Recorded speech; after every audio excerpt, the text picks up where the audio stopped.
Me gradué de bachiller hace unos 23 años y acto seguido fui una de esas personas que tuvimos que prestar servicio militar. Y eso me dio una oportunidad muy interesante que no le pasa seguramente a quienes no hacen el servicio militar, y es de que en ese momento de la vida en donde uno está tratando de decidir yo qué voy a estudiar, yo a qué me voy a dedicar profesionalmente, tenga el tiempo real de reflexionar para tomar tan importante decisión. El ejército me dio a mí esa oportunidad. Cuando uno presta servicio militar dentro del perímetro urbano de una ciudad como Bogotá, la función de un soldado es, terciado el fusil, prestar guardia. 3 horas de guardia, 6 horas de descanso, 3 horas de guardia, 6 horas de descanso, y esto cada tercer día. No se puede hablar, no se puede comer, no se puede fumar durante las 3 horas de guardia. Solo hay tiempo para pensar. Entonces, un primer mensaje es para personas que estén en ese momento de la vida de decidir qué quieren hacer. Si no lo han decidido, vayan y presten servicio. Allá tendrán todo el tiempo para reflexionar. En mi caso personal, me sirvió para la reflexión que tengo allí en la diapositiva. No me había dado cuenta, literalmente lo aprendí de mí mismo mientras prestaba guardia y reflexionaba sobre estos temas. Empecé a sentir una inmensa curiosidad acerca de cómo funcionan los sistemas vivos, los seres vivos, y cómo interactúan con los ecosistemas. De tal suerte que decidí estudiar biología, entré a la Universidad de los Andes y estaba fascinado. Me encantaba la botánica, la bioquímica, la taxonomía, y como me gustaba mucho me iba bien, que es el segundo mensaje que ya habrán escuchado, pero hay que repetir tantas veces como sea necesario. Uno de los secretos para que a uno le vaya bien en la vida es que uno se disfrute lo que hace. Infortunadamente la historia no es solamente rosas, sino también espinas. Hacia el tercer año de mi carrera me di cuenta que si bien me encantaba la biología y me apasionaba el conocimiento, mi forma de pensar, mi aproximación a los problemas profesionales y académicos era más de un ingeniero. Y en ese momento, en contra de muchos consejos, en contra de hecho de la recomendación de mis padres, abandoné la biología y me fui para ingeniería civil. Allí fui un poquito menos feliz, estaba un poquito menos apasionado, pero sí al final encontré la ingeniería ambiental, en donde combinábamos las dos cosas, el tema biológico con la forma de pensar de un ingeniero. Y aquí tengo un mensaje de balance para uno que hemos escuchado mucho el día de hoy. Yo encuentro fascinante las historias en donde una persona arranca su vida profesional, se da cuenta que es más feliz en otra. Yo les vengo a contar que también es posible seguir en su vida profesional. Hoy en día sigo ejerciendo la ingeniería ambiental y no me imagino ninguna otra forma mejor de ganarme la vida ni que me apasione más. Entonces, encontré la ingeniería ambiental, seguí estudiando esto, hice una maestría allá en los Andes, me volví profesor y en ese momento encontré una segunda pasión. Y era el tema de contaminación del aire. En ambiental, por supuesto, hay muchos temas, hay muchas matrices. Esto me lo enseñó un profesor de origen francés en una de mis clases, y es lo siguiente: cada vez que uno respira, usted inhala 1 litro de aire cada vez que pasa eso. Y rápidamente se puede generar la curiosidad, bueno, ¿y qué hay en ese litro de aire? Sobre todo porque es invisible, no lo vemos, mayor razón para la curiosidad. Y esa curiosidad entonces me llevó a seguir estudiando este tema y me fui al mejor laboratorio del mundo que hay para estudiar estos temas, la ciudad de Los Ángeles, en el sur de California. Digo el mejor laboratorio, Los Ángeles fue una ciudad famosa, tristemente célebre en ese sentido, una de las ciudades más contaminadas del mundo en la década de los 70s y los 80s. Pero lo interesante no solamente que estuvo muy contaminada, sino que resolvieron el problema. Los Ángeles es al mismo tiempo referencia por un lugar de altísima contaminación y al mismo tiempo referencia porque lo pudieron resolver. La mayoría de las tecnologías que hay hoy en día, los conceptos, no solamente tecnológicos, sino incluso de política pública, que se utilizan en cualquier parte del mundo que tienen que ver con calidad del aire, de alguna u otra manera viene de desarrollo hecho en California. Y en particular de una persona que ya murió hace ya un tiempo, el profesor Hagen Smith, profesor de origen holandés, que fue quien estableció el vínculo que había entre la contaminación que producen los vehículos y eso que se llama el smog. Pero Hagen Smith es interesante no solamente por eso, no solamente por su intelecto y sus descubrimientos científicos y académicos, sino porque él supo combinar eso con lo que sigue después. Él fue el fundador y primer director de la Agencia de Calidad del Aire de California, un ente del Estado, y desde allí salió, repito, toda esta política internacional de calidad del aire. Entonces, lo que yo aprendí con esta lección, que es la que quiero compartir en este instante, es: se puede cambiar el mundo cuando usted pone esos dos actores a jugar simultáneamente. El conocimiento científico y técnico y académico con la capacidad de tomar decisiones y obrar articuladamente con el establecimiento. Me vine con esa idea, regresé entonces a mi ciudad natal, Bogotá, a estudiar el problema de calidad del aire de Bogotá, para entender en primera instancia que es tan severo como el que tuvo Los Ángeles hace unos años. Hay muchos contaminantes del aire, uno de ellos se conoce como el material particulado. Esto es la presencia de cenizas, de hollín, microscópicos, transparentes e invisibles para el ojo, que están por allí difuminados en el aire y que cuando usted lo respira, se deposita en sus vías respiratorias y produce toda suerte de enfermedades respiratorias, incluso cardíacas, y más recientemente sabemos incluso puede ser promotor de cáncer. Entonces en Bogotá tenemos un problema significativo en ese sentido. Para ese material particulado, fundamentalmente todo el occidente de Bogotá incumple con la norma colombiana para ese parámetro. Tenemos un problema severo. Pero más importante que el problema per se es la implicación.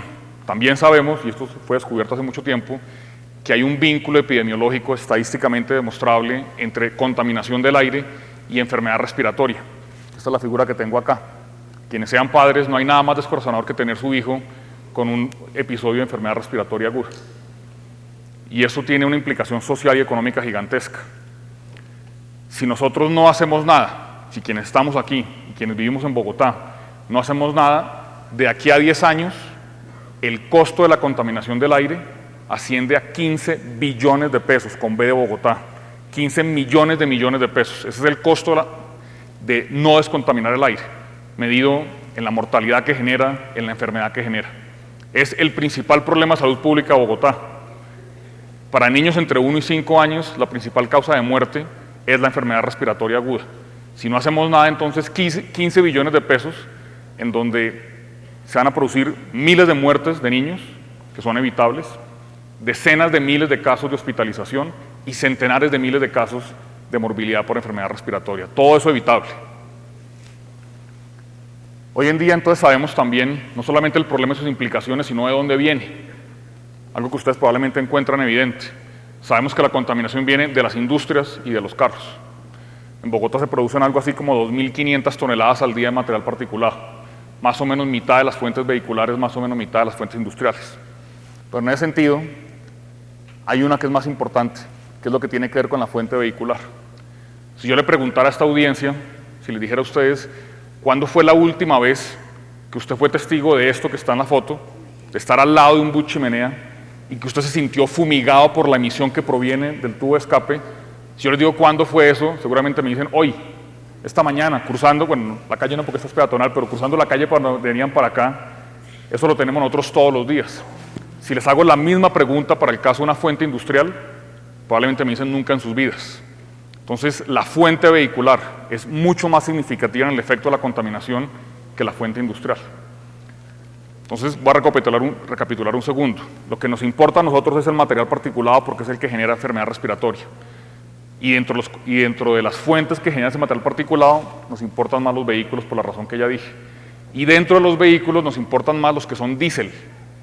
Dada la conformación físico-química de ese combustible y dada la forma en que opera la tecnología de los motores diésel, el motor diésel tiende a producir más partículas. Entonces, el problema es el diésel. Lo documentamos, lo diagnosticamos, ahora resolvamos el diésel. No es prohibir el diésel, es mejorar su calidad. Resulta que existe una cosa que se llama el contenido de azufre. El azufre es una impureza que está naturalmente presente en el crudo, que si usted no lo elimina durante el proceso de refinación, termina en el combustible y hace que ese combustible produzca más partículas. Entonces, mejorar el combustible significa limpiar ese azufre. Esto es una historia que viene de los años 90 en Colombia.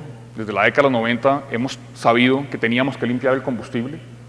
Para darles la referencia, yo en particular también, a diferencia de otros conferencistas, no hablo tanto de anécdotas sino de estadísticas, también se puede hablar con estadísticas.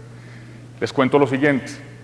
La meta en los años 90 de calidad de combustibles era de 50 partes por millón, 50 ppm, es una medida de concentración, 50 partes por millón de ese azufre dentro del combustible, 50. En ese momento en Colombia, el contenido promedio de azufre era 5.000. es decir, 100 veces más de lo que se considera un combustible de buena calidad respecto al azufre.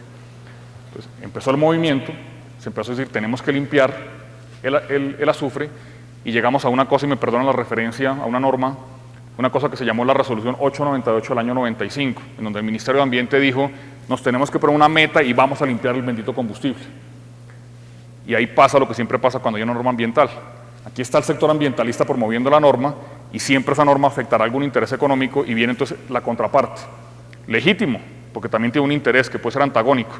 Y por entonces ahí encontrar el punto medio, encontrar el compromiso, encontrar la manera de articular dos cosas, pero empezamos esa danza que es tan típica cuando hay una norma ambiental, de los ambientalistas diciendo hay que limpiar el combustible, los del otro lado diciendo eso es muy caro, eso es imposible, se va a acabar el mundo, eso no lo podemos financiar, aquí no hay la tecnología, etcétera.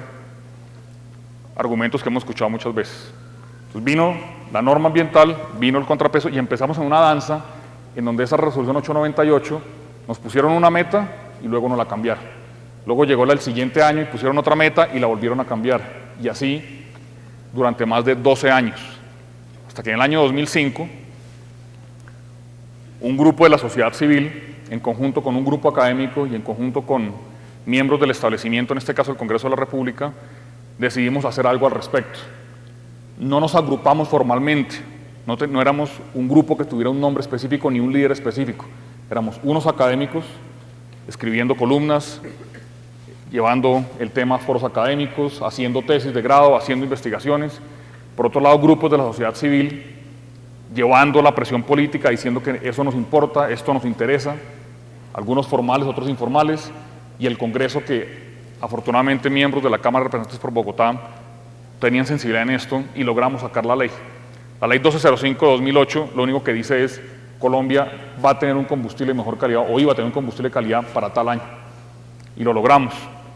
Y entonces esto que yo aprendí en California, que se podía cambiar el mundo, se podía incidir cuando la academia se articulaba con el Estado y con la sociedad civil, también lo hicimos acá.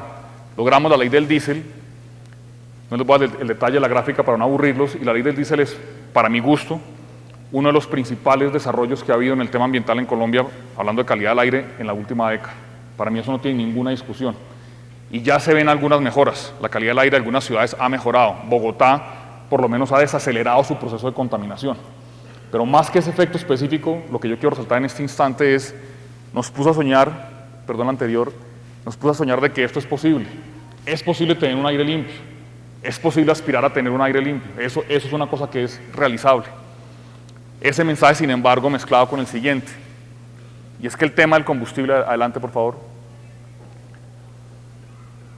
El tema de calidad de combustible es solo el primer paso. Uno limpia la calidad de los combustibles porque eso permite el uso de tecnologías más sofisticadas. Si yo tengo un combustible de calidad, puedo tener vehículos más modernos, más limpios, con tecnologías de control de emisiones, que eso es a lo que debemos apostar.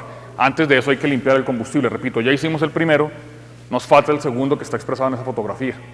Mientras sigamos con la coexistencia de sistemas modernos con sistemas antiguos y obsoletos, no vamos a resolver el problema.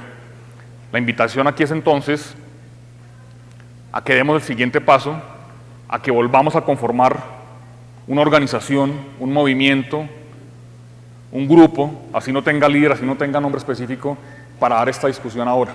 Tenemos que hacer que sea obligatorio que en Colombia todos los vehículos que utilizan combustible diésel tengan sistemas de control de emisiones. Es un requerimiento y ya empezamos la danza otra vez. El ministerio ya intentó hacer eso, ya vino la contraparte. La meta era que en 2013 había norma, ya se fue al 2015 y vamos a seguir así, espero no por otros 10 o 12 años, sino empecemos ya. Adelante. Y es lo que está en la fotografía de lo que la niña está haciendo, es aspiremos a que todas las ciudades colombianas tengan un aire de calidad. Muchas gracias.